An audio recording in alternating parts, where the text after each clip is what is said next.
Allora, il progetto che nasce molto tempo fa, l'abbiamo rivisitato, rivisto e nel 2014 l'abbiamo approvato. In 3 anni c'è stata la costruzione di questa centrale, una centrale che ha un costo di 7 milioni di euro, sfrutta il minimo del flusso vitale del Piave, quindi non toglie nulla al Piave. Ha un salto di 5 metri, sfrutta 9,90 metri di acqua, produce 730.000 euro lordi all'anno di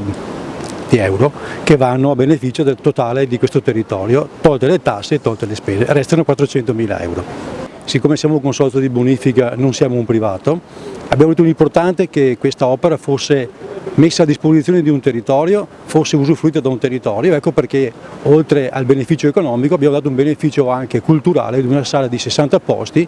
che può essere usata dal comune con una convenzione apposita col comune di Nervesa della Battaglia.